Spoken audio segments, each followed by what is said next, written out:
LPU ప్లేస్మెంట్ల రికార్డులు సృష్టిస్తోంది. Final year student 2.5 కోట్ల ప్యాకేజ్ పొందుతున్నారు. 1700 మందికి పైగా ఎల్పియు స్టూడెంట్స్ 10 లక్షల నుంచి 2.5 కోట్ల ప్యాకేజెస్ పొందారు. విద్యా విప్లవం ప్రారంభమైంది లవ్లీ ప్రొఫెషనల్ యూనివర్సిటీలో. విజనరీ ఒకసారి నమ్మి మోసపోయిన ప్రజలను మళ్ళీ నమ్మించి మోసం చేయడంలో విజనరీ. ఓట్లేసిన పాపానికి ప్రజల నోట్లో మట్టి కొట్టడంలో మహాముదురులకే మతిపోగొట్టే విజనరీ. స్కీమ్ల లెక్కన స్కామ్లు చేసేసి హైటెక్ సీఎం ముసుగేసుకోవటంలో విజనరీ. ఎన్నికల తర్వాత హామీల తెప్ప తగలేయటంలో తలపండిన రాజకీయ నేతలను తలదన్నే రేంజ్ ఉన్న విజనరీ. నమ్మించి నిలువునా ముంచేయటంలో ఇన్ని తెలివితేటలున్న కూటమి ప్రభుత్వం ఇసుక మీద కన్నేస్తే ఇక ప్రజల కళ్ళల్లో ఇసుకే కదా పడేది. పారదర్శకతకి పెద్దపీట వేస్తూ వైఎస్ జగన్మోహన్ రెడ్డి ఇసుక పాలసీ అమలు చేస్తే నానా కుట్రలు చేసిన పెద్ద మనుషులు నేడు పాలకులై ఇసుకను మేసేస్తున్నారు. రాష్ట్రాలు దాటించేస్తున్నారు.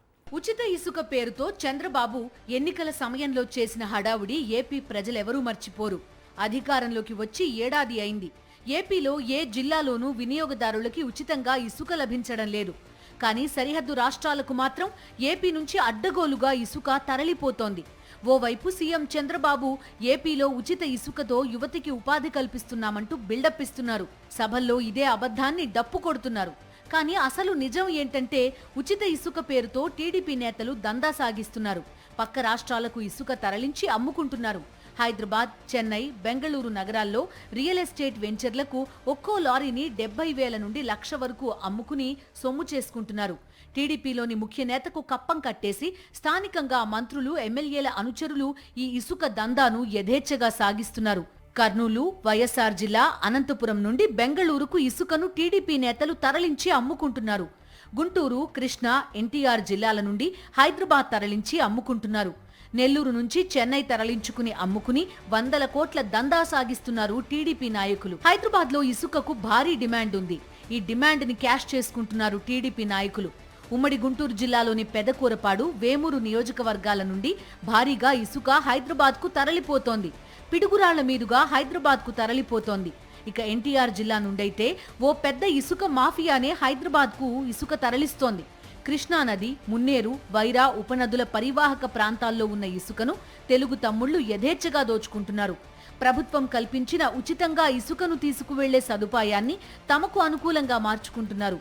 తిరువూరులో వాగులు మాత్రమే ఉండడంతో ఇబ్రహీంపట్నం, కంచికచర్ల తదితర ప్రాంతాల నుండి కృష్ణానదిలో ఉచిత ఇసుకను తిరువూరు చుట్టుపక్కల వారి పేర్లతో బుక్ చేయిస్తున్నారు. సుమారు రోజుకు 100కు పైగా టిప్పర్లలో కృష్ణానది నుంచి ఇసుకను తిరువూరు తరలిస్తున్నారు. తిరువూరు నియోజకవర్గం పరిధిలోని కట్టలేరు, పడమటి వాగు నుంచి యథేచ్ఛగా ఇసుక తవ్వుకుపోతున్నారు. తెలంగాణలోని ఖమ్మం, వైరా వంటి ప్రాంతాల్లో లారీ ఇసుక దాదాపు 45,000 నుంచి 50,000 వరకు పలుకుతోంది. అదే హైదరాబాద్లోనైతే 90,000 నుంచి 1,00,000 వరకు పలుకుతోంది. దీంతో టీడీపీ నేతలు సంపాదనే లక్ష్యంగా ఇసుక అక్రమ రవాణాను ఆదాయ వనరుగా మార్చుకున్నారు. అందుకే ఆంధ్ర, తెలంగాణ సరిహద్దు నియోజకవర్గాన్ని ఇసుక తరలింపుకు కేంద్రంగా చేసుకున్నారు. మైలవరం, తిరువూరు, జగ్గయ్యపేట నియోజకవర్గాల నుండి రాత్రి వేళ ఇసుక లారీలను సరిహద్దులు దాటించేస్తున్నారు. ఆంధ్ర, తెలంగాణ సరిహద్దు నియోజకవర్గాలైన జగ్గంపేట, నందిగామ పరిధిలోని కీసర, మొగులూరు, మాగల్లు, అనుమంచిపల్లి స్టాక్ యార్డ్ నుంచి పెద్ద ఎత్తున ఇసుకను టీడీపీ నేతలు తరలించేస్తున్నారు. ఒక స్టాక్ యార్డ్ నుంచి టిప్పర్కు 20 టన్నులు మాత్రమే ఇసుక నింపాల్సి ఉన్నప్పటికీ దాదాపు 40 టన్నుల ఇసుకను లోడ్ చేయించేస్తున్నారు. స్టాక్ పాయింట్లను తమ అధీనంలోకి తీసుకుని తమ మనుషులతో ఒక బిల్లుపై 2-3 లోడ్లతో తమ జేబులు నింపుకుంటున్నారు.